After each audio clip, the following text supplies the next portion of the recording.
The following broadcast is brought to you in association by XP Coffee Company.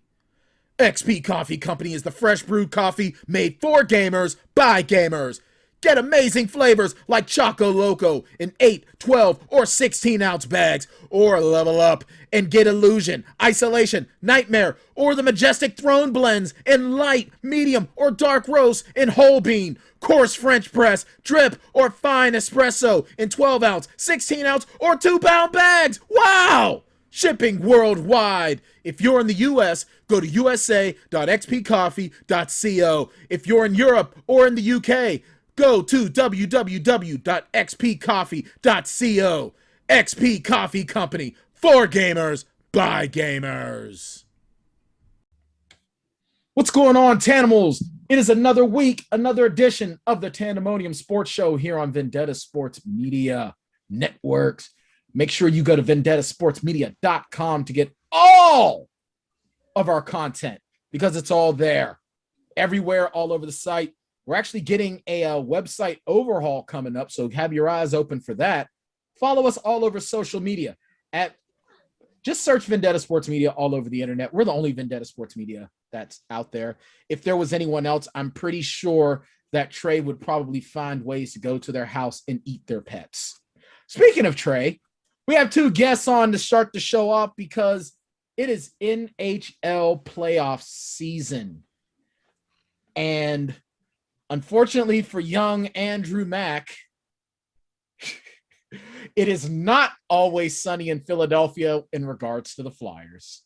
I think we knew that a while ago. Yeah, that's true. Like I said off air, being a Flyers fan is like being a Pirates fan. Puck drops, first pitch, season over. At least I'm just happy that the hockey guy Trey, there's no more disrespect around it, you know? Hockey guy Trey has finally earned his nickname. He gets invites to hockey shows. Well, see, I can't wait for I want the guy with the fish emoji to say something. Yeah, the YouTube comments don't I want the YouTube like hockey fish guy Trey. Yeah, I want the YouTube fish guy to have something to say about Trey's hockey takes. Yeah, shout out to that guy. The guy shout with out to the him. fish profile. Way to go, fish profile guy. Next episode's coming soon. Next episode. Hey, he won't have to worry soon. about it because we're on our way to winning this fantasy league. So don't worry, fish guy. There's only 3 more days. Here's to you, fish emoji guy. I used to love those beer commercials, the real American hero. I wish they still did those, man. I love those. I got my playoff beard going, and Courtney even complimented it. I see that. Courtney gave me a nice little compliment. She said it looks good. I think it looks like homeless man Trey, but no, you gotta. I think you should let it go out even more. Just like really, if the bottom, if your goatee area had the Jackson Law effect, you would be living out of his car guy. When the sideburns are more scraggly than the goatee, that's when you're just straight up homeless. Like your car, you don't even have a car to sleep in anymore. See, I was blessed because I don't have the Chad Bauman effect where I get like Chad gets like this serious, disgusting neck. Chad turns into Harry from Harry and the Hendersons when he lets it. It's very disturbing. The way the facial hair works along with the smile, it's like, get your rifles. When we were in college, Chad used to have this coat, and all of our wrestling coaches called it the homeless man coat. I can see that. I'm picturing it. I can see it. And they actually threw it in the garbage on him, and he was very angry. Oh man, I could just see Chad being like the main villain in an episode of Law and Order SVU. Just like the crazy homeless guy that just like attacks people and tries to drag them into a garbage can to have his way with them. I do notice one thing, that Emma Brown's not here. That's odd to me. Emma Brown had a conflict tonight, so she wasn't able to get in. And I was just curious why Emma's not here because she made an appearance on Cheese this week. Oh, yeah, we should have gotten the why she's not here. Whose team is actually in the playoffs to come on. Yeah. Ooh. All right, so we could have gotten Gavin too, or Scott. I mean, I guess by extension, what the Nashville Predators are in, right? I think I saw that they're in. I've got family that's Preds fans, so there you go. Go Preds. How about this? This is an even better story. I don't think Andrew will mind me saying this. This guy Andrew asked me for a vacation, and he's here. This guy doesn't stop working. Like Andrew wants time off. He wants to go and enjoy himself this summer, and he's pumping out playoff previews, and he's on the Tanndemonium. I can't get this guy to stop working. In my defense, I have finals, and then I just need 3 days. This was a 3 days. I was going to give you 2 months if you wanted to talk about someone that's hard working. Get him out of here. Courtney's graduating this week, and I said, "So how long are we going to have you for?" She was like, "I'm going nowhere." And I'm like, "Whoa, there you go." We have some of the best cartoon characters, don't we? Yeah. I'll tell you the truth. I'm kind of disappointed because I wanted to hear Emma Brown's take on the whole Tom Wilson situation, especially now. Tom Wilson got a knee the other night, and a lot of folks are like, "Yeah." They'll say that I never root for someone to get hurt, but in Tom Wilson's case, yeah. I mean, he came back after 10 minutes. Oh, okay. I was watching because it was a Flyer team. It was basically just a freak accident. I heard that Tom Wilson's parents don't even like him. Can we bring that up though? Huh? Can we bring that up? Please, let's be honest. Can we just be honest about this? Okay. If he was a Pittsburgh Penguin, you would like him. That proves literally nothing. That's just how fandom works. I mean, if he was a Flyer, you'd like him. Yes, I would like him, but that still wouldn't mean that what he did was okay to Artemi. Yeah, here's the thing. Maxime Talbot, when he got in trouble, or Brooks Orpik, anytime either one of them did something real foul, I always had something to say about it. Matter of fact, Flyers legend Max Talbot to you. Hey, here's this. You know what? He scored a shorthanded goal against you guys in the playoffs. That automatically makes him ours. You know what? You see this spoon here? I'll bend over. You can eat my ass. How about them apples? But you know what? That's true. He did. I'll give him that. That's not nice, Brian. That wasn't nice. We don't know what you got going on down there. Neither do I. But you're absolutely right. But I mean, even when Brooks Orpik would do something out of pocket, I call him out. Whenever James Harrison did something out of pocket, I called him out. So if Tom Wilson played for the Penguins, I would be like, man, that was a clear hit to the face mask. What are you talking about? But if it was something that was completely wrong, I would call him out. I love the fact though that George LaRock actually reached out to the Rangers and say, "Give me a 1-day contract. I'll deal with it." George LaRock is 50. And the fact that he's still ready to lace up the skates and drop gloves, that just lets you know how badass George LaRock is. How awesome was that, though? Opening puck drop. They're just ready to go. The whole team just is brawling. It looked like a scene out of Goon. It was awesome. I loved it. And although I'm watching it and I'm like, all right, boys, I appreciate the fire, but how do you all get your asses kicked? You all drop your gloves to fight as soon as the puck drops and you all get handled. Not one of you could win the fight. I might be wrong, but it looked like all those Rangers got their asses kicked. I think it's the pseudo floppy hair energy from producer Alex. I think that's what it is. Oh, gotcha. I mean, Jesus, that's just like a Portland super fan trying to get in the face of a freaking LA or New York super fan. A Raiders fan trying to get all up in the grill of a Raiders fan. Yeah. Or life imitates art, people. Life imitates art. That's a good point. But no, I think that there is a lot to what Trey has to say about that. For all the people that really, really hate Tom Wilson, if Tom Wilson was on your team and he was laying people out for your team, you'd love him. You'd absolutely love him. Yes, but that also wouldn't make what he did okay. I'm not saying it does. Like I said, I've called out many of people in Pittsburgh fandom for doing something shady. I called out Ben Roethlisberger when he was going into women's bathrooms. Matter of fact, interesting story about Ben Roethlisberger and his bullshit. When he had his motorcycle accident and streets were blocked off and I was in the same ER that they took him to because I had a hole in my leg. I hit my leg at the corner end of a marble fountain, and it literally put a hole in my leg. So I That go sounds hot. Sheesh. Oh yeah, it was a nice, sexy, deep hole. I tell you what, it was like a deep ass hole.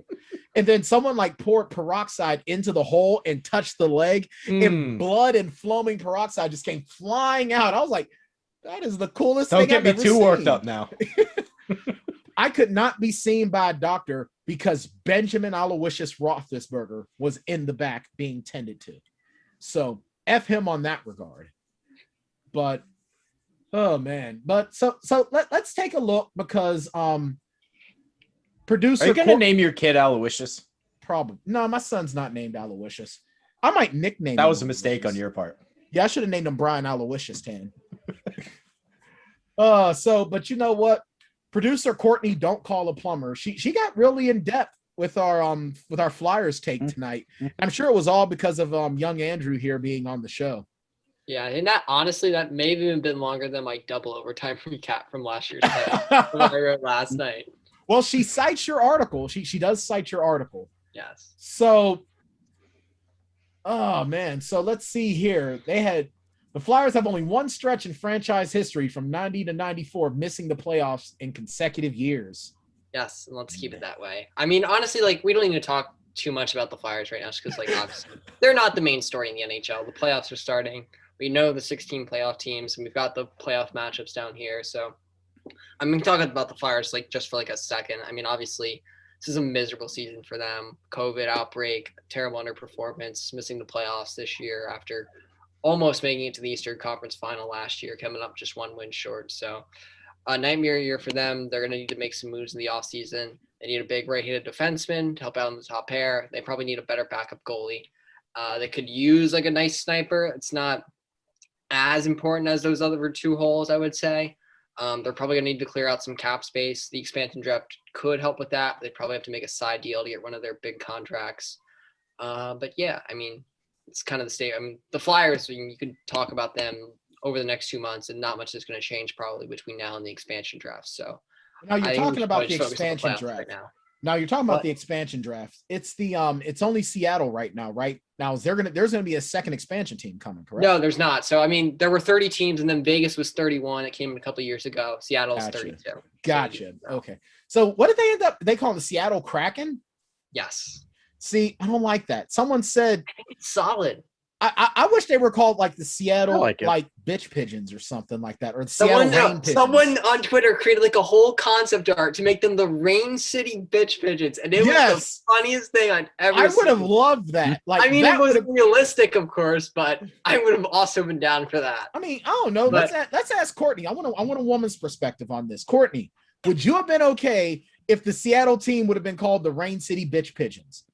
Would that have worked for you? Would you have been rocking some bitch pigeons gear? Yeah. I would. That's just me. I would do it. I would pay just money. To be funny. I would pay money to see Courtney just like walk into the Vendetta offices and it just says bitch penguins for life, bitch pigeons for life on the back. I would love that. I'll do it. Where's my money? Trey's the guy that handles payroll. I'm just the guy that does the show. Okay, Trey. Courtney was getting turned up this weekend, so she probably needs some. That's just what I heard. But you know what though? I'm on board. Well, the thing is, so does that mean then? So if they're going to be called the Seattle Kraken, does that mean that what's her name, Sidney Powell, is going to be their mascot? Are we going to have a caricature of Sidney Powell? Is that how it's going to work, Andrew? I have no idea. Mascot is very important though. As the Flyers did one thing right this year, it's gritty. So, I mean, no, mascot is important. Yeah, mascots are important. Not everyone can have an awesome. Except penguin. If you're from Washington. Yeah. Like you just don't have one. Yeah, like seriously, how do you have a mascot for a capital? Like, do you just have like a? The Capitals have like a bald eagle, slap shot. That's all right. Yeah, but they're called the football team. Oh, football team don't even have a name. Yeah, that's true. Oh, yeah. Well, they didn't have a mascot before. The Yankees don't have a mascot. Yeah, but I mean, a team like that can get away with it just because they're like so like historical. That's why the Flyers didn't have one for a long time. Or the Rangers don't have one. The Yankees annoy the hell out of me. Oh, amen to you, Brian Tan. They annoy the piss out of me. You want to know when I really started hating the Yankees? I'll tell you. 1989, when they were the villains in Major League. That's when I really started hating the Yankees. Because I was all on board. I wasn't even born yet. I was all on board. I was all on board for Reggie Jackson. Okay. I thought because Reggie Jackson, Mr. October was the man. And then when Clu Hayward kept lighting up Rick Wild Thing Vaughn, I was like, man, F those guys. and I was so happy when the Pirates beat them, and that little kid from A Bronx Tale was like, I hate Bill Mazeroski. He made Mickey Mantle cry. So, think Mickey Mantle cares about you? You little jerk. At least I know Bill Mazeroski loves Pittsburgh. We can't get him to leave. All right, let's get a little bit more into some of the hockey talk. We know who our teams are now. Let me scroll down here now. I'm ready for Jackson Law to come up with like 5 really good questions for this. I just want to hear Jackson Law's opinion about the Stanley Cup playoffs because I know he's going to have a lot of insight here. He's putting them on the spot. I love it. Jackson's we're talking hockey. Yeah. Jackson's like, the puck is black. Ice is cold. He's going to do like the Stephen A. Smith thing where he lists the top 5 things he knows about hockey. There is a stick that is There's used. a stick. Ice hockey is played on ice. There is a goalie. Jackson, there's hope for you though. Because I went into this season as a line changes. I know about line changes. Oh, and the Mystery Alaska team was not able to beat the New York Rangers that time. But Stevie Weeks does have. What's the rule with the blue lines? Remind me. It's you can't. I can't even remember. Is that what you're trying to get across? Amateur. What? The offensive, you can't go over the blue line. Cherry pick. Can't cherry pick. Before the puck. Yeah, that's what I was thinking. You can't cross the blue line unless someone with the puck crosses it first. You can't be ahead of the guy with the puck. I used to mess up with that rule all the time. I literally haven't played an NHL Jackson, game what's icing? In like 6 years.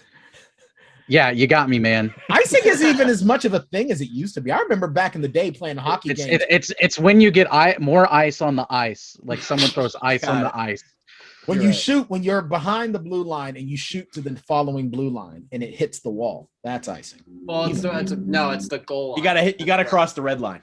If you're behind, listen, if you're on your side of the red line, you shoot the puck. The last hockey game I played was made in like 2003, 2004, and I would turn off all penalties so that way I could just smash dudes into the glass. And do you remember NHL Hits? God, that was a great game. Dude, NHL Hits was awesome. Exactly the game. Jackson still thinks there's a 2-line pass in hockey. Dude, those games, NHL Hits. See, there you go. NFL Blitz and MLB. What was the baseball one that was like the MVP baseball? No, it wasn't. It was just MLB Hits, right? MLB Hits. I love the MVP games. baseball though. Yeah, MVP you used to baseball just be able to punch people in the face on the base path. Right. Yeah. And like your home runs were just like ridiculous. And every time Albert Pujols came to bat, it was an I was about to say Albert Pujols had muscles that were like all the way out to here. Dude, Albert Pujols' muscles were muscles upon muscles upon more muscles. Okay? And now he got cut and he's hitting like $130.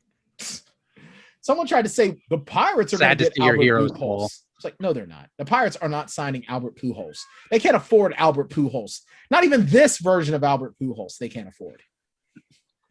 All right, so the Stanley Cup, Lord Stanley's playoffs begin Saturday. Caps, Bruins.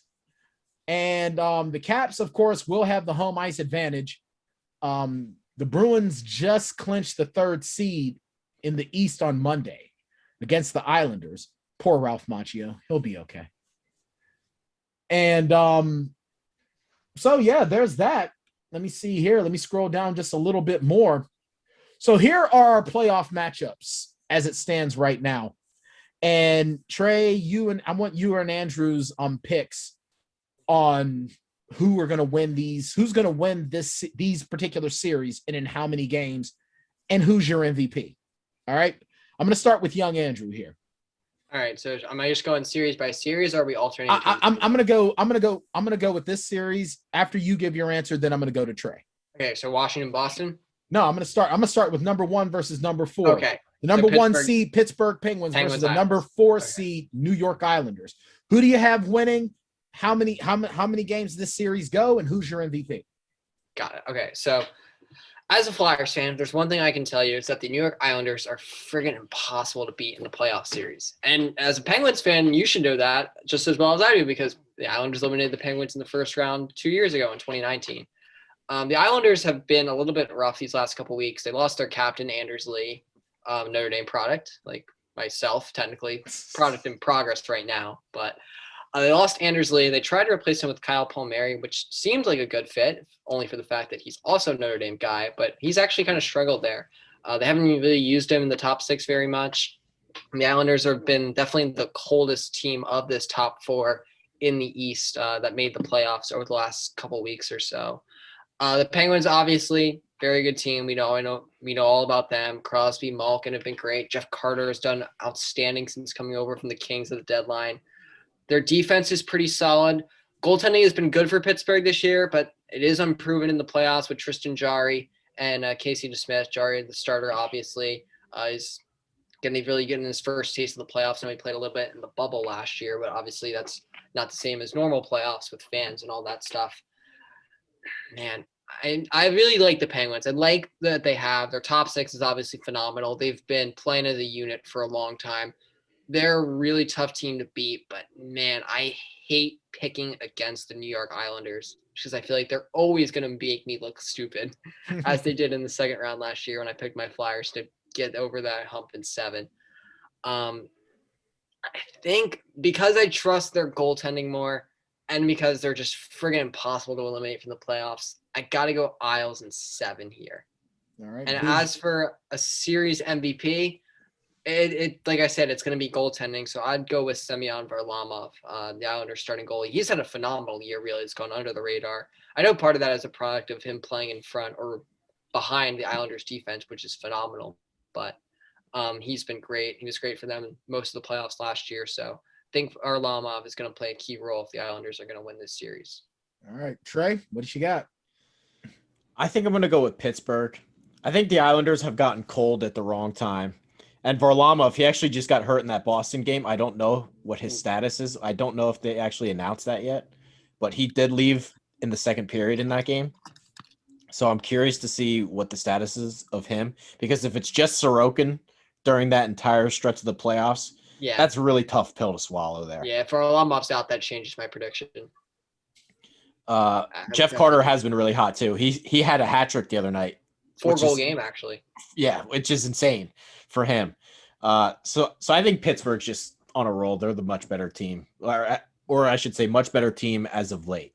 And especially with the Islanders, Andrew kind of mentioned this, but that Kyle Palmieri guy, he stinks. I've watched a couple Islanders games. That guy, he can't even get a shot on net. Everything's wide, or it's 4 inches to the left, or he doesn't even put the puck on net. So I think they're the chemistry is just not right there.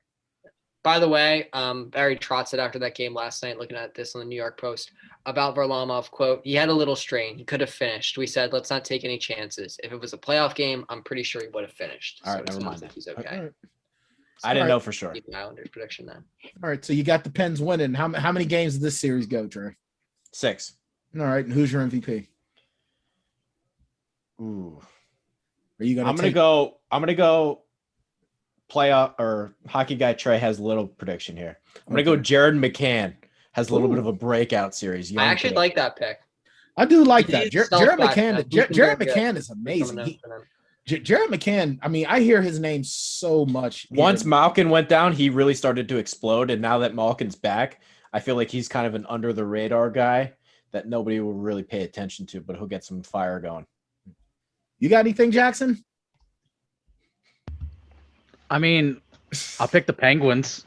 Jackson, why not? Just based on mascots, would you like Iceberg or Sparky the Dragon? Now, when you mentioned Sparky the Dragon, I'm serious. That's the Islanders mascot. Wait a second. How the hell are you the Islanders? You're on Long Island. Where the hell are there dragons on Long Island? The hell kind of bullshit is that? Man, we got to take a break. We got to take a break on that. I mean, oh my God. But yeah, well, we're going over it. We're gonna get the rest of the predictions. We're gonna come right back out of this break, and we're gonna finish up on the Eastern Division, go into the Central, and then let's look at the North and the West. I especially want to get an idea. Now I'm noticing in the North Division, I definitely want to bring this up with Andrew because I think it's smart the way this is all getting done. But when we go into the next rounds, how is this going to work? We're going to answer these questions. Check it out. We have a Patreon, guys. I don't know if you guys know that or not, but we do have a Patreon. So check out these words from yours truly. And we'll be back here on the Tanndemonium Sports Show here on Vendetta Sports Media. We'll be right back. Hey, you. Yeah, you. In case you hadn't heard, your favorite Renegade Sports Media group has its own Patreon. Go to patreon.com/Vendetta Sports Media to support our efforts to continuously bring you sports, gaming, and other media coverage as only we can. We've got 4 different membership tiers. For $3 a month, we'll give you a simple thank you on our Patreon site. For $6 a month, you get a thank you and you get to become a recruit in Jackson Law's Vendetta University Gaming Series. For $10 a month, you get everything from the previous tiers, a special thank you at the end of our videos, free access to our upcoming Discord chat, and a free koozie after 4 months. And then the big dog, $50 a month, gets you everything from the previous tiers, as well as opportunities for Fantasy League invites, stream gaming, possible invites to mock NFL and NBA draft sessions, a once-a-month Google Hangout, and after 4 months, a free t-shirt. Yeah! Go to patreon.com/Vendetta Sports Media and help us to improve our pledge to bring you the best sports, gaming, and other media coverage. All right, we're back here on the Tanndemonium Sports Show here on Vendetta Sports Media. Go to our Patreon. And we're talking hockey. Go to our Patreon. And so we're right now, as we already said in the last segment, go to our Patreon. The playoffs start this Saturday. Patreon.com/Vendetta Sports Media. We just talked about the East Division. And no, well, we're still on the East Division. We already got with, the first seed and the 4th seed, Pens, Islanders. Now, Caps, Bruins. Zdeno Chara versus Tom Wilson. Not to be confused with Brian Wilson from the Beach Boys. Andrew, who wins the series? How many games? Who's the MVP? So a couple of weeks ago, I probably would have picked the Capitals to win the series. No doubt about it. It seemed like they were rolling, seemed like they were coming in at the right time. Anthony Mantha doing phenomenal when he first got over from Detroit. The Caps really seemed like they were going a couple of weeks ago. Yeah, because you were into that trade when we talked about that I trade. was. And obviously, Mantha got off to a tremendous start in Detroit or in Washington. First Capital ever to score a goal in each of their first 4 games. But I don't believe he's scored since. But the way bigger concern for me is couple of days ago, I think about a week or so, Evgeny Kuznetsov and Ilya Samsonov were healthy scratched, I believe, because they missed a team meeting or something like that. And then it comes out the next day that they're on the COVID list. Ooh. So not a good look when your second line center and your starting goalie are on the COVID list after missing a meeting. Not sure if there's any correlation between those, but it seems at least possible that there is. And I don't know if they'll be ready for the start of the playoffs. You look at the Washington Capitals right now, and I'm pretty concerned, I would say, about their goaltending. Samsonov is the starter. I would assume, he's been the starter for most of this year. I honestly don't know if he'll start in the playoffs now, combined with the fact that he's on the COVID list and missed the team meeting and all that stuff, with the fact that he hasn't been playing all that well recently. I mean, he's only got a .902 save percentage on the year. Vitek Vanacek is at a .907, but in 36 games compared to 19 for Samsonov. I would think they probably start Vanacek, honestly, for this series. And going up against Tuukka Rask, that's a really tall order.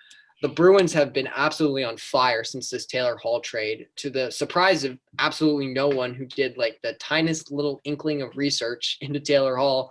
He has been very good on the Boston Bruins. It's almost like a guy who shot 10% over his entire career was not going to shoot 2.3% like he did with the Buffalo Sabres for very long.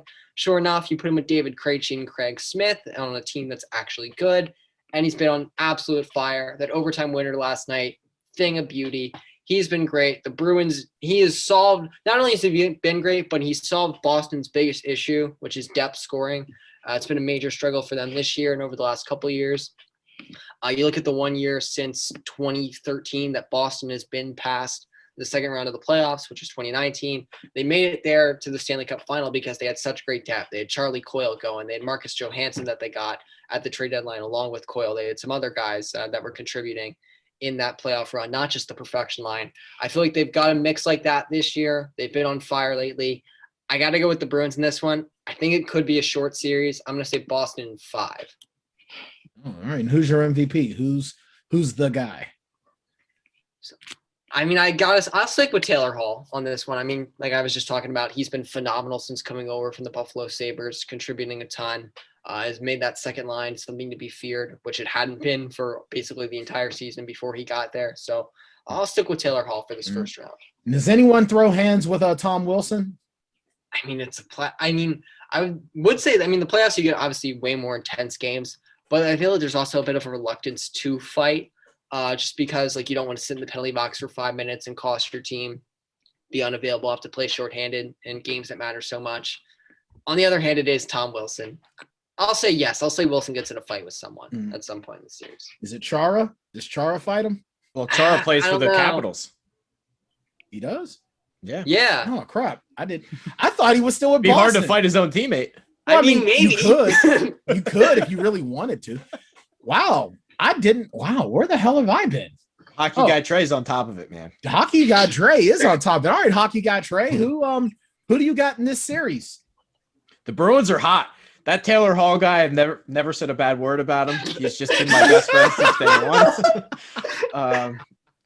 He's been my guy. I was 100% supportive of Warning to anyone listening, do not fact check that by searching Taylor Hall on our website. I was 100% supportive of the decision to trade for him.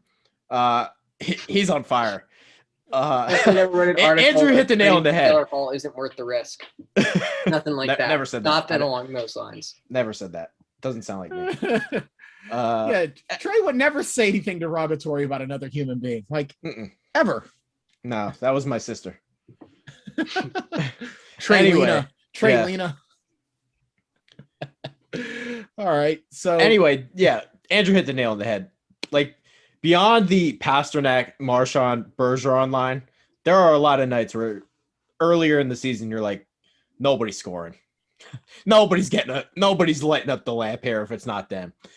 Once that trade happened, it kind of opened up the offense. And the Capitals, they've kind of just been on snooze fest alert. They've had their playoff seed locked up. They're just kind of hanging around. And after those suspensions, because I have Samsonov on my fantasy team, actually, their goaltending's kind of been a mess. And the Bruins, they lit up Vanacek the last time they saw him. I think they scored 5 or 6 on him the last time they played him after the trade. So I like the Bruins in 5 too. I'll go MVP David Krejci. He sets up Hall for a couple nice shots that clinch the series. All right, cool. All right, so let's shift into the Central Division. By the way, for me, I definitely have the Pens in 7. I'll take the Pens in 7 against the Islanders, and I'm actually going to go with the obvious Sidney Crosby. The Pens only go as far as Sidney Crosby leads them, because that's just the way this team has been for the last 13, 14 years. This is the way it's been since the kid got here. As far as Boston, Washington, I'm actually going to agree with you guys. I'm actually going to have Boston. I'm actually going to go with Boston in a sweep in this. I actually will call Boston sweeping this one out. I seriously think that even with the Caps winning it last year, I think that a lot of folks not only are getting 3 years ago, Brian. 3 years ago, sorry. But I'm actually going to go with the fact that not only is Tom Wilson's game getting old, so guys are really starting to get better with game planning for his physicality. But I think that at this point in time, also Ovechkin, as good as he is, as you get older, you can only carry your team but so much. Nick Ritchie's going to fight Tom Wilson. That's my prediction. Nick Ritchie? I say Trent Frederick. Okay, that works too. Hey. So, and honestly, as much as I'm not the biggest fan of the Bruins, they are a team that they know how to get it done, man. The culture, and that's the culture in that front office. They know how to get the job done. All right, let's go into the Central Division. We have the number 1 Carolina Hurricanes and the number 4 Nashville Predators, who just clinched their spot. Am I correct? Yeah, just a couple days ago.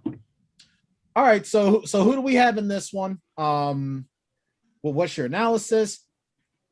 Who's your winner? How many games? Who's your MVP? All right, so one interesting thing to note is Nashville actually just beat Carolina 5-0 last night. So a Ooh. little bit of a precursor maybe for that series. Definitely something interesting to go into it. They even scored 2 shorthanded goals in that game, which is more than the Flyers had all season. So good for them. Look at Nashville and Carolina. They're pretty even on defense. Carolina has their great top pair of Jacob Slavin and Dougie Hamilton. The guys like Brett Pesce, Brady Shea, Jake Bean. Nashville, of course, has an amazing top 4 with Yossi, Fabro, Ekholm, and Ellis. Goaltending, again, pretty similar. Peter Mrazek has been great since coming back from injury. Alexander Djokovic should get some more Calder love than I feel like he's getting right now. He was phenomenal for them this year, stepping up with Mrazek injured. UC Saros is tied for 3rd among goalies in the NHL in save percentage since the start of March. He's really turned it around after a rough start. A huge reason why the Predators have been able to make a run. And they're actually been, I think, the 5th best team in the NHL over the last 2 months. They've been on fire lately, going from sellers to a playoff team, and that's great for them. Where Carolina separates themselves, special teams and in the top 6. The Hurricanes' top line is honestly one of the best in the NHL with Teuvo Teravainen, Sebastian Aho, and Andrei Svechnikov. Teravainen missed a lot of the year, only got into 21 games, but he was productive when he was playing. He's healthy now, so those guys should be reunited. The Canes have plenty of other guys behind them as well. Guys like Martin Necas, Nino Niederreiter. Jordan Stahl has quietly scored a ton this year. His highest point per game rate since 2011-12. They have so many guys who can step up offensively and contribute, even if that top line does struggle and gets shut down by Ekholm and Ellis or something like that. And obviously special teams. Nashville's power play and penalty kill have both been rough. The Predators as a whole, as a team, are only 21st in goals in the NHL. Other than Philip Forsberg, you look at the guys that make a ton of money on that team: Duchesne, Johansson, Victor Arvidsson. All of them have had really disappointing years and been disappointing over the last couple of years, of course. That's why Nashville went out in the first round in 2019 and lost in the qualifier round last year. It's been a lack of offense, both at 5-on-5 and especially on the power play. If you remember, actually in 2019, they went 0 for 15 on the power play in the first round against the Dallas Stars, and they wound up losing 6 games as a result. So I think Nashville is going to be able to do a decent job at limiting Carolina's offense, but I just don't think they're going to be able to score any goals. They only scored 17 times in 8 games against the Hurricanes in the regular season, an average of barely over 2 goals per game. So I have Carolina winning this series based on their top 6 coming through and then winning the special teams battle. Canes in 6 for me. All right, and who's your MVP? And who's your MVP? So a lot of people over the last couple of years have always said that Carolina has goaltending concerns. And while I do understand their point to a little bit because they don't have the name brand star like a Carey Price or Andre Vasilevsky or any of those guys, you look at the numbers, Peter Mrazek has been very good since coming over. Longtime Detroit Red Wings goal. He actually technically came from the Flyers in 2018. He was a deadline pickup for Philadelphia that year. But Mrazek has been really good for them over these last couple of years. He has a .912 save percentage since coming to Carolina in 2018. He did great for them in the first round and a half of their 2019 run. Then he got injured, unfortunately, and when he came back, he wasn't quite the same.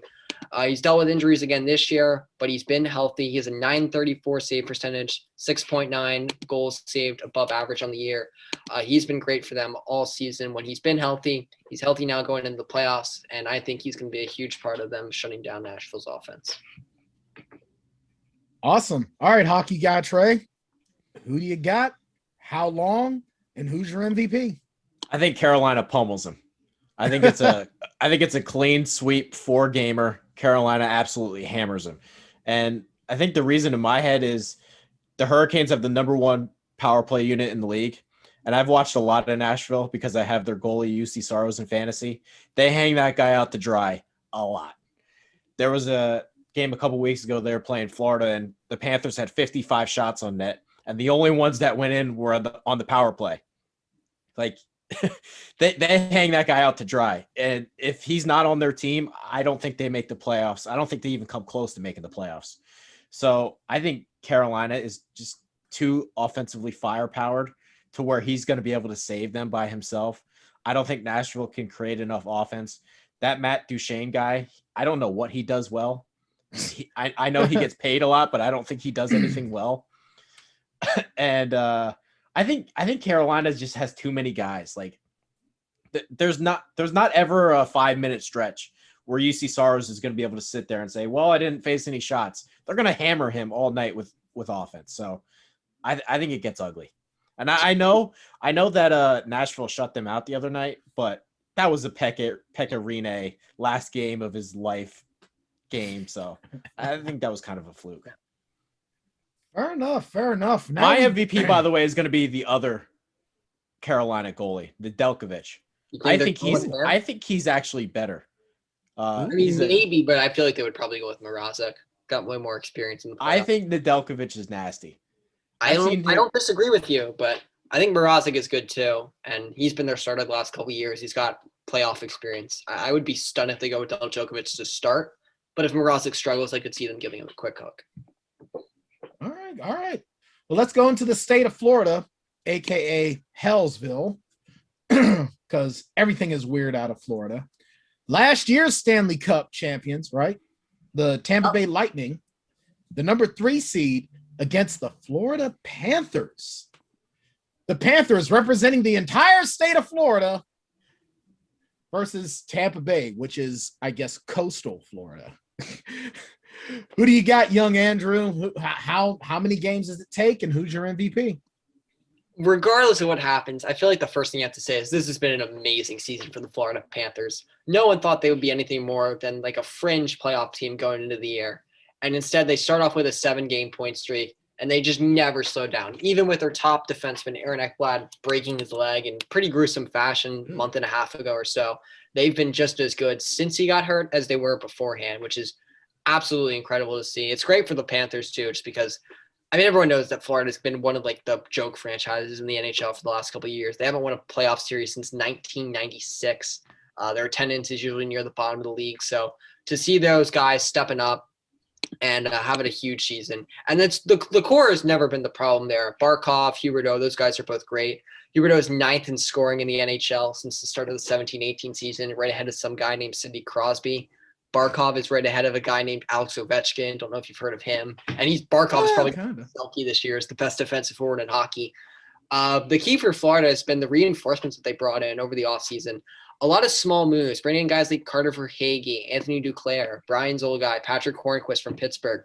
Moves I all liked in a vacuum. I thought they were all solid moves at the time, but they have paid off way more than I expected them to. And I think it's because guys like Barkov and Huberdeau have done such a good job of carrying, not honestly carrying those guys because they're solid players in their own right.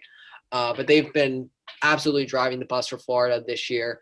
And it's worth noting that the last 2 games of the regular season, the Panthers played against the Lightning, and these were not meaningless games. Like that Carolina-Nashville game last night, yeah, that was fairly meaningless. And like you said, Trey, Rene's last game maybe starting in the NHL, depending on how things go for Saros in the playoffs.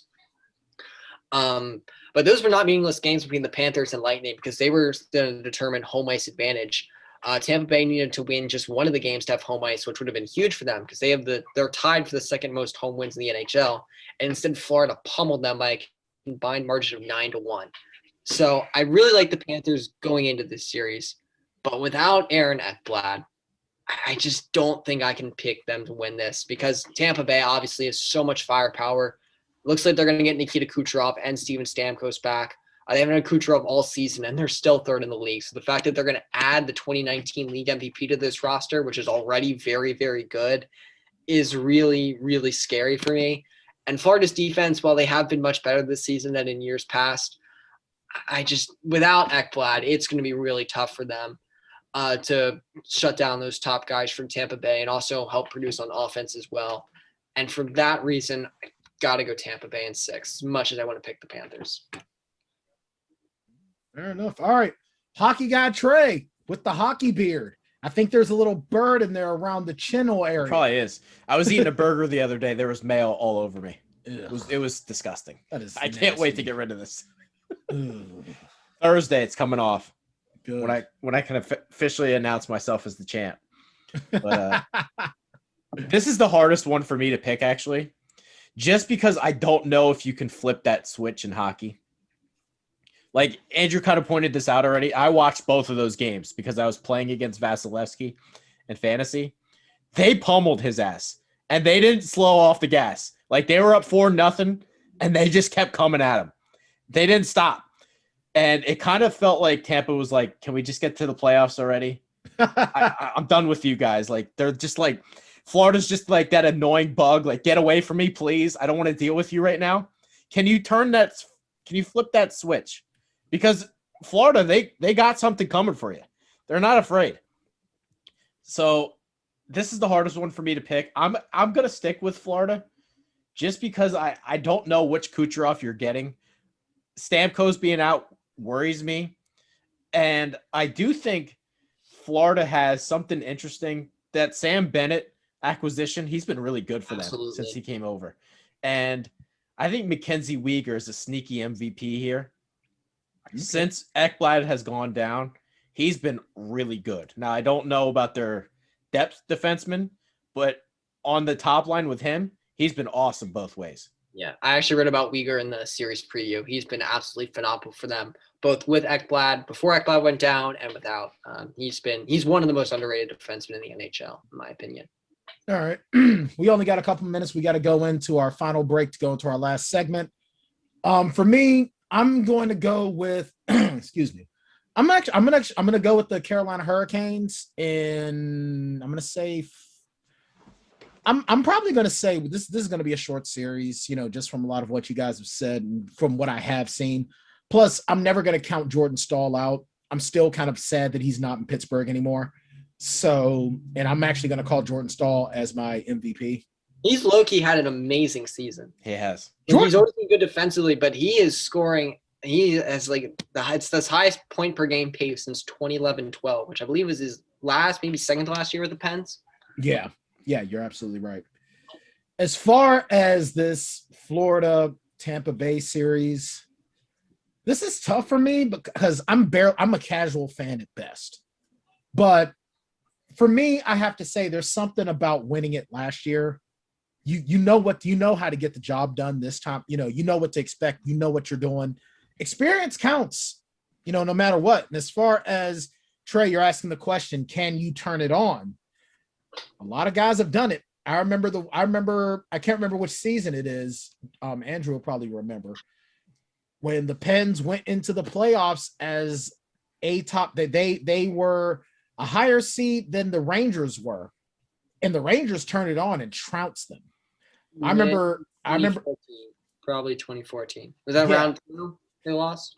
I think it's important to note though, like if we're counting on Kucherov, the guy hasn't played a game. That's fair. That is fair. That's very fair. That's very, very fair. But you know what?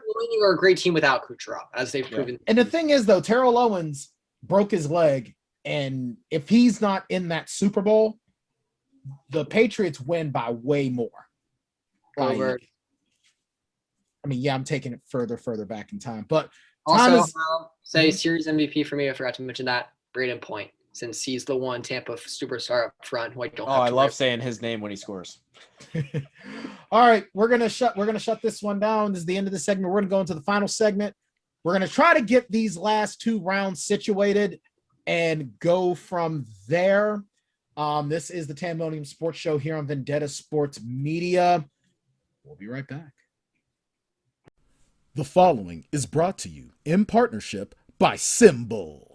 Symbol is a new sports marketplace where you can trade shares of professional teams like stocks. You love sports. You interested in fantasy sports without the weekly annoyance of fantasy league upkeep? Then Symbol's the app for you. With Symbol, fantasy sports is going to a whole other level. How it works is simple. You buy Symbol shares for your favorite sim teams on the app. When your sim team wins, you get automatic cash deposits, and you don't lose any money when they lose. That's it. So if you follow trends across football, basketball, and baseball, and you think your team is a sleeper, simply invest in your favorite sim teams on Symbol and watch your virtual portfolio prove you right or wrong. And if you want to get in on the action right away, Vendetta Sports Media's got you covered. Go to symbol.app/Vendetta and use our exclusive promo code Vendetta, and you'll get a $10 bonus when making your first deposit. Symbol, taking fantasy sports to a whole other level. All right, we're back here on the Tanndemonium Sports Show here on Vendetta Sports Media Network. Go to vendettasportsmedia.com to get all of our content. Much thanks to Trey and Andrew for joining us. You can check out Andrew's analysis is so spot on, and I've said this all the time. Every time Andrew is on, I seriously feel like I'm on ESPN getting like real analysis, like That's back disrespectful. in the day. He's better than Like that. I mean back in the day ESPN when they actually knew what they were talking Or about. like September 2021 ESPN when they start caring about it again because they get the TV deal. Right. It's like, like Andrew brings the gravitas to it. Like Mel Kiper thinks he's an expert, but he's not. Andrew comes out like he tracks this stuff. He looks it up. Didn't I have a famous speech in the Slack the one day? I said he eats, shits, and sleeps hockey better than you. Yes. Yes, you did. Yes, you did. Like I seriously need to start eating, sleeping, and shitting more stuff. I really do. You know what? I'm gonna start doing more stuff for MMA and football. I'm saying it here now. Wow. I'm saying it here now on the show. For the NFL season, you're gonna have a Brian Tan that is gonna be analyzing shit for real. Things you like to hear. Yeah, and I mean, I'm gonna do my best to watch more than just Steeler games. I'm actually gonna. Let's not push it. That was hard. I am gonna. You know what? I am committing right now. I'm saying it here, May 11th, 2021, at 7:37 p.m. Eastern Standard Time. I am gonna watch every single Pittsburgh Steeler game, and I am going to analyze everything Pittsburgh Steelers related. I'm going to watch every single episode of NFL Primetime so I can get. They look like it's like a challenge. Seriously. And I'm not spending money for any pay-per-views, but I will start watching more UFC and other MMA stuff. You know what we need? We need a breakdown of every carry that Najee Harris gets in a game. Okay. Just being like, see Pittsburgh, why do you draft offensive linemen? And you know it's funny, and I mentioned man's this, averaging 2.2 yards per carry. I know. Well, see, that's something that I can't wait for. Especially one thing that I'm going to be bringing to the show when we go live, because the Tanndemonium Sports Show will be going live every Tuesday evening starting in June. Be on the lookout for that. Every Tuesday. Is it going to be Tuesday or Wednesday, Jackson? Not Tuesday. Tuesday. And one bit that I'm going to be bringing to the show is we are actually going to be having some straight up expert analysis from, and now when I say this man's name, no one's really going to know because he's sort of under the radar here in Pittsburgh, but Josh Taylor, who is a freelance sports journalist here in the city of Pittsburgh, and one of my closest friends. He and I went to high school together. He's on 93.7 The Fan here in Pittsburgh, which is owned by KDKA, one of the first news radio stations in the country. And he's going to be talking Steelers with us once a month during the season. We're probably going to get started during we're going to, start getting that started going in for the OTAs and whatnot. So that's going to be just one of the things you're going to be getting from the Tanndemonium Sports Show live. Actually, I think we're going to have to call it Tanndemonium Sports Show live. So someone Like gets all caps. Yes. All caps. So someone gets Sophie on the line. Speaking of the nice little thumbnail you got going on back there. Oh, man. Sophie is on point. And I love it when I didn't get mad that Jackson's name is first. Even though she likes me more. That's why. Yeah, that's true. But my name is in the title. So you can only outshine me, but so much. All right. So let's get through the North and West Division real quick. And that's not to say that I want to dismiss them, because I do have a very, very serious question right now. Now, obviously, going into Canada, it's still a 2-week waiting period due to COVID restrictions. But when you're traveling within Canada, it's the same as here. What are they going to do in the next round, Andrew? Have they announced what they're going to do in the next round when the Canadian teams are playing American teams? Not yet. So 2 things here. First of all, right now, as you have it right now, the matchups in the North would be Toronto, Montreal, and Edmonton, Winnipeg. That's probably what's going to happen. It is possible that Montreal could jump Winnipeg for the number 3 spot. That it hasn't been completely finalized yet. Just pointing that out. I mean, it's probably going to be Toronto, Montreal, and Edmonton, Winnipeg, but it might not be. As for What your the hell point, did I Brian, do? about the potential quarantine, I know they lowered it to a week for NHL players who were traded to Canadian teams at the trade deadline. So they made an exception for that. Obviously, they would need to shorten it even more, probably to only a day or two, if for a full team to come in, if there were to be games in the playoffs played in Canada. Now, the good news is that they still don't have to worry about that for about another month or so. But the league is definitely going to start planning out different scenarios and whatnot as to what they're allowed to do. I think the most logical thing, if they can't have the American teams play in the Canadian city of whichever team wins the North Division playoffs, I think the most logical thing would be to put that team in a NHL arena. I think they would probably be hoping that Toronto wins in that. If that has to be the case, I think the NHL would probably prefer Toronto to win that division because that would mean they could put them in Buffalo, and that's pretty close. So Right. it might be a little bit tougher if it's one of the other three teams. But Oh, come on! You mean to tell me that Edmonton or Winnipeg can't just go to the Rain City Bitch Penguins arena, Pigeon Arena? I don't know if the Seattle arena is ready or not yet. So we'll see. Fair enough. But we'll see All how right. it. They should be more so concerned about stopping pucks going through nets because nobody likes to defend in that division. So who do we have? So let's make this real quick. Why don't you give me, Andrew, the division? As far as the division, the four teams that are playing the division. So we got Toronto and Montreal, and as 1 and versus 4, then 2 and 3, Edmonton and Winnipeg. Who do you have winning that division?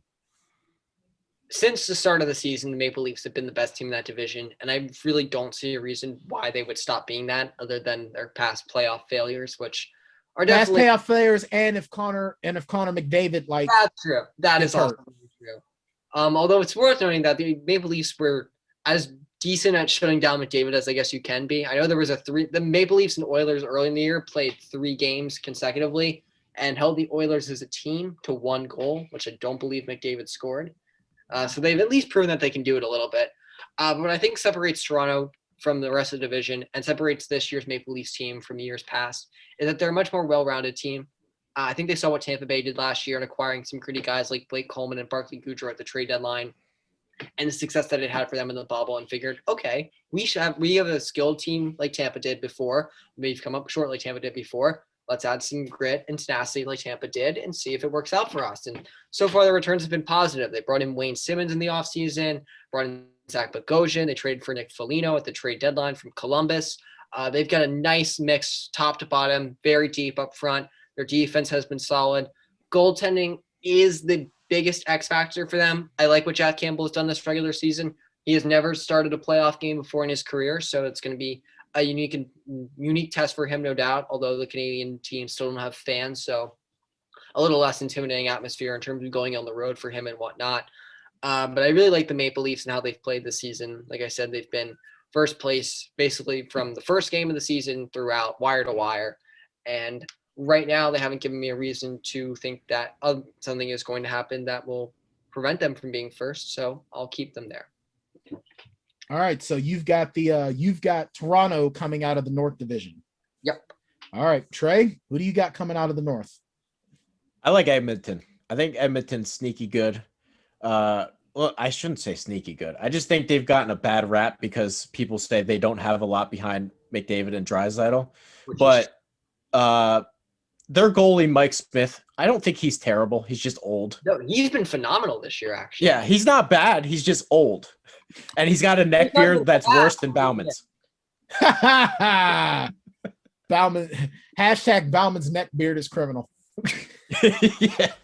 But I think Edmonton has gotten better since Puliarvi came back.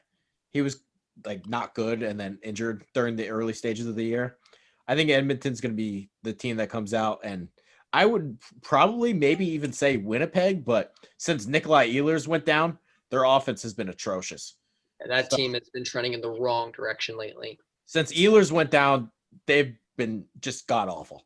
I have one quick rant, and then we're going to move on to the West Division. When the Winnipeg Jets came back, I was so excited. I was hoping that the Hartford Whalers would come back, and they haven't. And I'm angry about that. We got to get Carolina to win it for him. Those reverse retro jerseys. Yeah. But I want the actual Whalers. Hartford, the Whale, they only beat Vancouver once, maybe twice in a lifetime. Like, I want the Hartford Whalers back, and I don't know why. I love the Hartford Whalers a lot. Gotta be Brass Bonanza. Yeah. That's gotta be the reason. Yeah, fair enough. MVP Darnell Nurse. For Toronto, I'll say MVP. I'll go Morgan Riley. All right, fair enough. Both guys on my fantasy team. All right, we got 10. All right, we got 10 more minutes. Who do you got coming out of the West there, hockey guy Trey? Vegas. We're going with Vegas. I just think there are stretches where they go like 10 minutes, like, wow, they haven't allowed a shot on net. Like, what is going on here? They lead the league in block shots by like a mile. Alec Martinez, I swear, I don't know what he does or how he does it, but nothing gets to the goalie. He just blocks everything. I'm sure there's a stat out there for it, but Alec Martinez, he's got to be number one by a mile, because the pucks don't go to the goalie. They just go to him. When you have Pietrangelo and Theodore and Martinez is like their fourth guy, and McNabb, he pummels people. I just think defensively they're so good to where and I know the Avs are loaded, but I just feel like over a 7-game stretch, how many times are the Avs going to come out and they fire 4 goals in the back of the net against that defense? I don't think that's happening. I think Mark Stone is ridiculous. He's going to create some offense by himself. I think Vegas is my team. But I will say this, though. Andrew might think I'm crazy. Minnesota might give the Avs a little bit of a sneaky run here. Kaprizov is dirty. That guy scores every night. The Wild are definitely a good team, no doubt about it. The interesting thing last night, Colorado with a huge victory over Vegas, because now the Avalanche control their own destiny. And if they win their final 2 games of the year against the LA Kings, they get first in the West. They avoid Minnesota in the first round, and they get to play St. Louis, who has had an up and down season, very inconsistent for them this year. Vegas only had 15 skaters in that game, though, and it was only a 2-1 game. Mm-hmm. That's true. I know that was obviously maybe not the best representation of Vegas, but if the Golden Knights Vegas should have won that game if it wasn't for Robin Leonard letting up cookies in the net. If the Golden Knights have to play the Wild in the first round, that makes me even less in favor of their chances. And I like Colorado regardless if whether they play Minnesota or St. Louis in the first round to come out of that division. But Vegas has only been decent against the Wild this year. That season series has been very even. The Wild have played them much better than the Avs. So I would expect that to be a much tighter series if Minnesota gets to play them instead of Colorado. And even if Vegas does advance and they play the Avs after playing the Wild, I expect Minnesota to take a little bit more of like a chunk of flesh or whatever that saying is. I feel like they're going to make it tough on Vegas. They're going to wear them out. And I feel like that's going to have a carryover effect. Colorado is just so deep. They're such a fast team. They have 3 guys, Gerard, Makar, and Devontae, who honestly could finish top 10 in Norris voting. I don't know if they will, just because especially Taze and Gerard don't have the reputation as a Victor Hedman type, but those guys have all been phenomenal this year for them. Philip Grubauer has been phenomenal in goal. I think he's their key just because they don't have a backup. If he gets hurt, they're basically done. Just Devin Dubnyk is not good. No, there's Jonas Johansson. But I mean, obviously, if any team loses their starter, that's a pretty big blow for the most part. There's like a couple teams that have really good backups, but other than that, I really like Colorado. I've picked them to win the cup since the start of the season, and I'm sticking with them. That was actually going to be my next question. Who do you have? I don't take the Blues seriously at all, by the way. I wouldn't say they're a pushover, but I also don't think they're going to win. I really don't see a path for them to get out. All right. So who do you have? Who do you have playing against Colorado in the cup, Andrew? In the cup, probably Tampa. And you're picking Colorado to win it?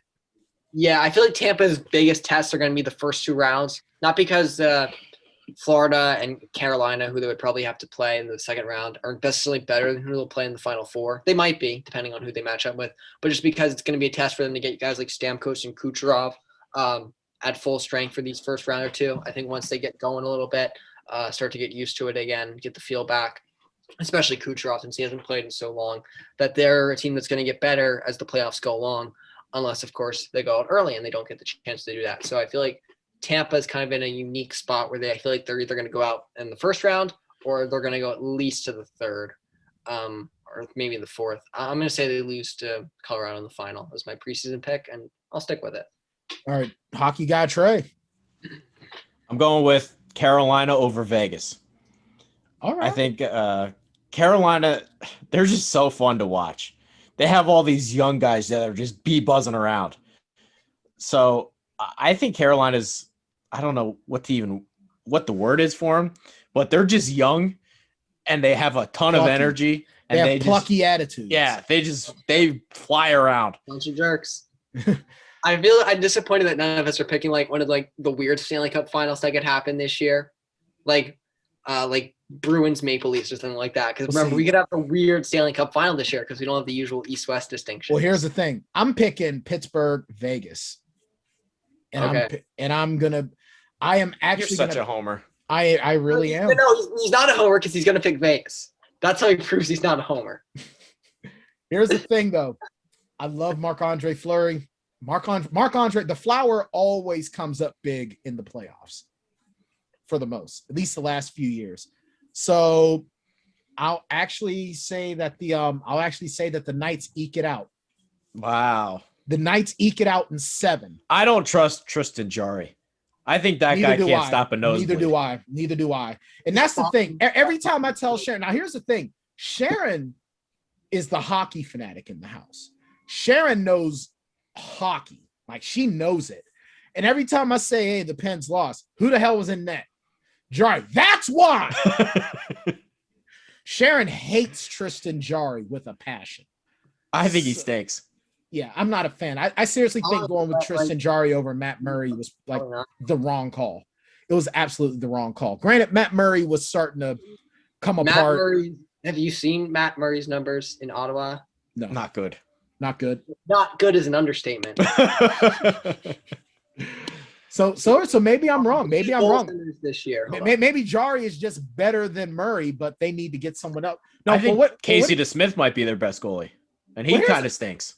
Yeah. Well, among goalies with at least 15 games played this year, there are 57 of them. For the record, Marc-Andre Fleury is 4th in save percentage. Matt Murray is 5th worst. Wow. Fair enough. Also, we saw the Flyers early. If you want to know why we missed the playoffs, 3rd worst, 4th worst, Brian Elliott, worst, Carter Hart. Wow. Oh, that guy, he gives me nightmares. All right, so real quick, the final, because this whole show has been hockey. This has been the hockey show tonight. I definitely want to give some props to John Cooper, the coach of the Tampa Bay Lightning. 3 black forwards started in the regular season finale. As far as I know, that's not something that's happened before. So I really hope that kickstarts interest in hockey in the black community, because hockey's an amazing game. It really is. I love hockey very much. I think part of my problem where it comes with any sport anymore is that I'm so detached from network TV schedules anymore that I forget that games are on. So I definitely plan on making that change. But before we head off, there's one thing that we kind of got to talk about behind the scenes. Well, Andrew doesn't need to be here for this. He can go pack up. Andrew's got to pack. He's got to leave his dorm. Andrew, thanks so much for your always expert professional analysis. I appreciate it, Brian. And when don't compare him to ESPN again. No, he's better. Well, here's the thing. When this guy is on one of the big networks in like 5 or 6 years, I hope it's us. I hope it's us for one. Yeah. But if it's not, you better remember the old man, because damn it, I'm gonna need some money. I don't care if it's your agent, your bodyguard, or whatever, or your manager, but damn it, why bodyguard? Because someone might want to punch you in the face. Oh, like an analyst. I guess yeah, but how many people want to punch Mel Kiper in the face? How many people want to punch Ian McShay in the face? Nick Wright. Somebody probably already. If somebody punched Nick Wright in the face, his nose would look better. Better yet, how many people want to punch Skip Bayless in his face? I'm not saying you're going to be any of those guys, but there's going to be some people that get honked off at your analysis. Andrew McGuinness just hates the Carolina pick. Hates Carolina. Andrew Hurricanes. McGuinness said good things about Carter Hart. He can't be right. He's a fan of the Colorado Avalanche. Get him. COVID year ruined him. He'll be fine the next year. I hope. I think. Legitimately knock on wood. I love it. All right, go start packing. Congrats. We're proud of you. Keep up the good work, and we look forward to having you on soon enough. Yeah, I won a bet with Alex Chick. I gave it to McGuinness. Yes, He's awesome. Very much for that, Trey. Oh yeah. So we'll probably be talking. So we'll probably be talking to Emma Brown next week, but I definitely can't wait to talk to you soon when we get to the next round. We'll be back on probably after the first round, maybe even sooner. Sounds great. Can't wait. Absolutely. All right, Andrew, take care. Thanks for coming on. Now Jackson Law gets to talk. Now it's Jackson Law's time to shine. And you know what? Let's bring Courtney in on this as well. Yeah, does Courtney have any thoughts? Yeah, we only have a few minutes left.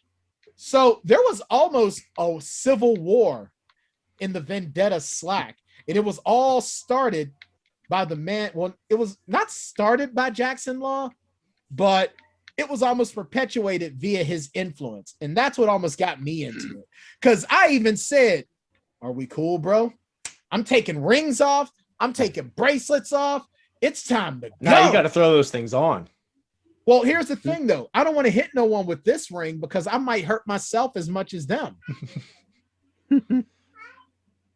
Hi, my granddaughter. She's not. See, now she's being friendly. When she got here, she was whining and fussing.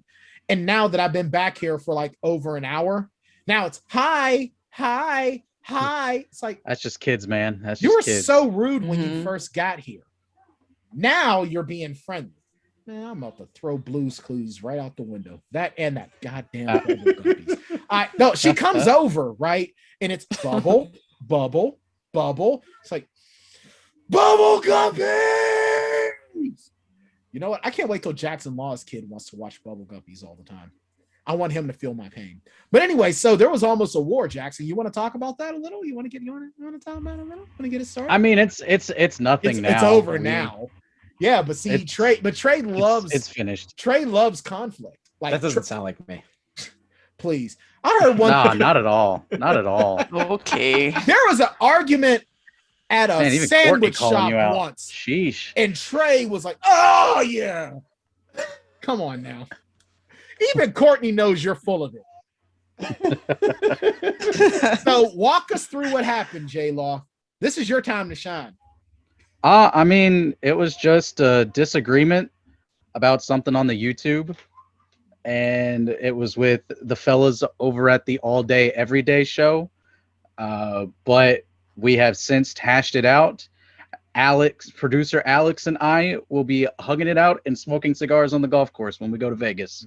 Now, from what I understand, Jackson took exception because it looked like the guys on the other show were setting up their own thing and it was like going to be separate from Vendetta. And Jackson was like, whoa. Jackson Law here. And I don't fly in the land of the law. That's pretty much how it happened, right? Jefferson Legal. Yeah, Jefferson Legal. Around. Yeah, Jefferson Legal said, "Oh hell no, that is against the rules." Wait, Brian, you may know it. What's the game? What is it? Phoenix Attorney, whatever it's called, Attorney at Law, or whatever. It's Phoenix something Attorney at Law. Birdman Attorney at Law or something. I think. Oh no, it's Birdman's the show. There's a video game that I'm thinking of that I just can't remember the name of it. It's some Japanese game. All I know is that Jackson was turning into Charlie, talking about, listen, man, okay, I'm a practitioner of bird law, and I know what's going on.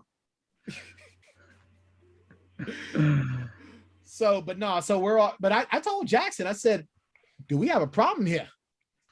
I'm like, not O-Dog, I'm like Lope Dog from Don't Be a Menace. Dude, I figured Jackson would have something to say because the first, 5-10 minutes of cheese, Alex had some things to say. Oh, yeah, we talked after you guys recorded cheese, so everything about cheese, I didn't take it as personal. No. So basically, you did what Gavin and I did. You guys found the common ground, and now I'm still waiting for Gavin to be invited on this show. Dude, everyone wants to come on this show. Like when I first started this show, I had to like practically beg Jackson to co-host it with me. No one else wanted to co-host the show. And now we've hit our stride. And then you've come on, and we've got the hockey kids coming on, and Chad was like, well, I want to be on the show. Why can't I be on the show? And now everyone wants to be on the show. Alex is flipping out drunk as hell wearing his pink foo-foo headphones during the draft. How come I've never been on the Tanndemonium Sports Show? And it's like, let's not even go over that drunk idiot. It's like, you know what? Talk to the dude. That Trey. You think the drama's top tier content?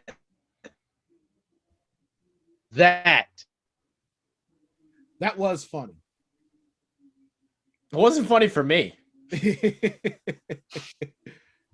Well, see, what gets me though is that now I'm just going to tell everyone. You know what? Talk to Courtney.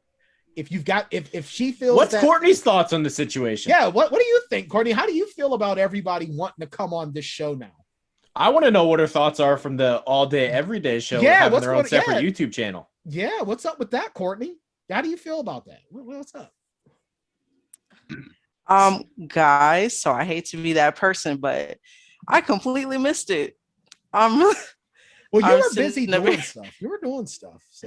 So, but how do you feel about another show just going rogue with their own YouTube channel separate from Vendetta? Like you as a producer, how does that tickle the twine? And they're like still trying to like post all their stuff on Vendetta and stuff still. I mean, they're still it's still a Vendetta show. It's just and the way that they described it to me was that the reason why they did it was because they had so many people messaging them, and I kind of agree with them because that people are lazy, and that they were saying that people couldn't find their podcast videos. They never heard of a playlist. Right. I was going to say, yeah. I mentioned that. Yeah, because we have but a playlist. But then again, like, let's also be real. I would say that out of 10 people, maybe only 5 know to go search the playlists to find That's true. most of everything. That's true. I'm always like- real Jefferson legal. Like, I think we are It's like my first underestimating name. how stupid the average person is. Yeah, I'm talking to you, fish guy. All right. No, Yeah, Trey's Fish not Guy's feeling you, smart. Fish Guy loves my head coach series. Trey hates it, but the people love it. Trey is And not I love a fan seeing of your I series, love seeing Gotta Trey give get what pissed people about it. want. Yeah, got to give the people a. As soon as I I give- figure out how to do my own NFL head coach series, I'm gonna blow you out of the water. It's you're a lost cause. I tried to show you, and you're just like, nah, can't do it. They need to make an NHL head coach game. Wow, I'd like that would that. be something. All right, so now, that Civil War has kind of settled itself down. We're Can on. we create another one? I guess. I mean, I don't know. Courtney, can say just- something just bad spend, about like- somebody. Yeah. Say Say something something bad about somebody. Mike Mayock. Say something Okay. bad about Mike Mayock and the Raiders. Hey, what they're like now in my city, so I can't really say much now. Oh, So We need Courtney to beef with someone. well, here's the okay. thing. I Well, thought the beef was coming when you were like, what did you say, Trey? Oh, this is gonna be a week for the passionate sports people. So I thought that was it, like right there. So I don't know. Yeah, okay. That wasn't it. You know what? Here's the thing, and I'll say this to anyone who wants to be on the Tanndemonium Sports Show. She's your gatekeeper. It ain't up to me. It's up to Courtney. If Courtney's Courtney getting a lot of responsibility. She's running the StreamYard account. yeah. If Courtney This feels, is Courtney's court. if This is her Courtney court. feels, this is Courtney's court. If Courtney feels that you'll add enough to the show for the time, you got to ask her. Y'all got to ask Courtney. Don't ask Brian Tan. Don't ask Jackson Law. You got to ask Courtney. Don't call the plumber. Who can we get Courtney to beef with? Let's get her. You know what? Let's see if she can. Let's see if we can get her to beef with Christian. The That would original be something. the original Tanndemonium Sports Show That would be producer. something. I want that bad. You know what? Credit to Christian. He had some fiery words the other day. Oh, really? For who? He For, did. for Jackson?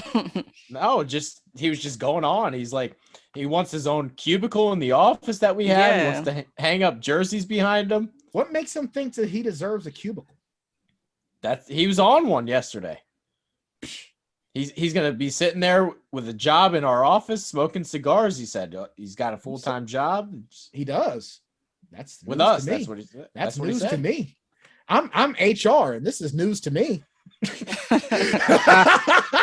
I think me and Christian are gonna have a little sit-down discussion about presumptions. Gosh, Damn. I'm just picturing like someone legitimately thinking that Brian like is a serious HR guy, and then like forwarding a complaint to him, and then they just get a message back from him saying deal with it. Pretty much. What's the over-under for how many interns that are gonna get cut this semester? Ooh, that's 15. How many are there? How many are there? 23. 15. 15. Because this I'm I sorry. think like 70% got cut last time. Yeah, I was gonna say Yeah, I this was last like, intern yeah. crop wasn't awesome. I mean, for every Courtney and Courtney survived. yeah, for every Courtney and for every like Bridget and Emma, you got, I'm not saying their names, but they know who Tell you they the truth, are. I can't say their names because I don't remember their names. Yeah, me We have either. like 200 deactivated Slack accounts. Hey, it is Sheesh. what it is. Yeah. So Hey, get one of the video interns to make like an in memorandum and just like go one by one. just like they used Thought to about do, that. just like It's- they used to it's- do on The Talking Dead. Remember on The Talking Dead where they had the in memorandum Yeah. for whoever died on the episode? Yeah, I and just want that. play like all like the stereotypical sad songs. You know, Oh, like I will this- remember you in the arms of an angel, like stuff Oh like my that. gosh. Oh, the song from the original Incredible Hulk TV show. When we get the office, I think that's what I'm going to do. Better Uh, yet, That didn't better survive yet. the move. Here, this The is how, song this from is- Make a Titanic. wall. How about the song from Titanic? gentlemen, it was an My heart will go honor on. playing with you. You know what? And I'm actually testing. I don't even want this brought up in the Slack. I am testing the video interns now. Make this show a video intro. That's how I know if any of them are going to make it. And if they Pizzazz. don't, hey. Well, Hey, how are they listen, not going Don't to see ask it us if to you're not going to freaking. put it in Don't the ask Slack? us to do it. Well, neither. because Don't here's ask the us to thing. have to work. They should have their eyes on all the content. Courtney was in on all the content. So was Bridget. So was Emma. So was Andrew. Those ones that made it, their eyes were Well, on Andrew was never an intern. I just plucked him off the streets, off the well, dark internet webs. I found him. Well, F him. Oh my. But here's the thing. He never though. even had to apply. I just found him. Oh, okay. But I mean, Courtney, of the shows that come on, Mhm. how many did you watch? Seriously. Sorry, it got loud. Yeah. I'm gonna say like 4. Yeah, 4 or and, 5. and it doesn't even have to be like the entire show, but you at least got in to view Yeah. and see what was going on to get a feel. All right, you know what? Fine. I'll put it in the Slack. I'll give them the chance. I'll put it in the interns. Yeah. We I'll got a put it- video chat I just made. I will put it there as well. I even told you don't have to do your video anymore if you don't want. One of them should do it. Ooh. Even less work for me to do. That makes Yeah. me happy. Mhm. Yeah. Hey, can they do Courtney's chicken? They should be able to do Courtney. That way, all Courtney has to do is the just the write up, and then they can do everything else. Nah, I like audio. you like the audio. Yeah. All right, cool. All right, you know what? Fine. We'll get Courtney an assistant to do the notes for Courtney. There you go. Courtney deserves an assistant. Courtney works her ass. I think off. so. Hell yeah. Yeah, that'll be nice. Especially when we start going live. You know, when we're going live, man, Courtney's going to be on it. As a matter of fact, yeah, for those that are still listening, as we just sort of shoot the shit, your guys are getting in on the back door. We're actually going to be doing a StreamYard training in the next couple of weeks. It's either going to be on a Saturday or a Sunday, whichever works for all parties considered. And we're going to learn the ins and outs. So when we're going live, man, it's going to be like we on TV. Vendetta's going strong. Because I'm telling y'all want to get on the ground floor of Vendetta now. So go to our Patreon, go to patreon.com/Vendetta Sports Media. And there's 3 tiers there, guys. 3 tiers. We're not asking you to break the bank of your budget. Not at all. but every little bit is going to help. So just go to patreon.com/Vendetta Sports Media. Make sure you check out our partnerships with Symbol. Go to symbol.app/Vendetta.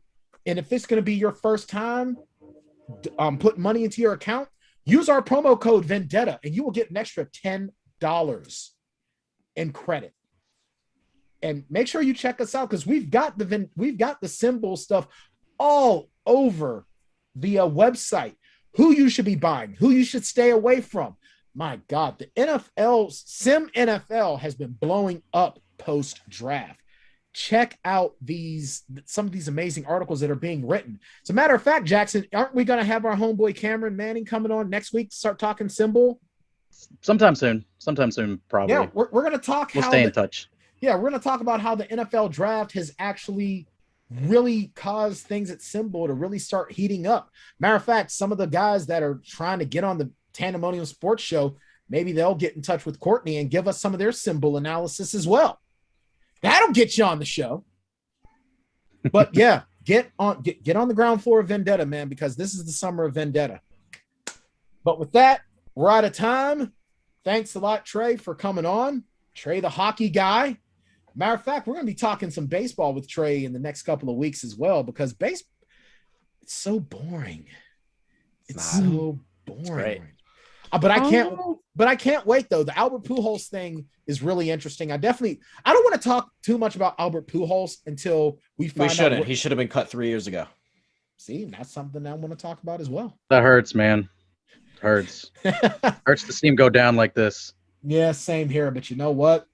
It sucks to see your heroes falter like that. When you stay in the game too long, that's what happens. But with that being said, see, I can't even do the point here. I can't wait till we have StreamYard, then I can point easier. That's Trey Dobbert. That's Jackson Law. That's Courtney Plummer. This is Tanndemonium Sports Show. We'll see you guys next week.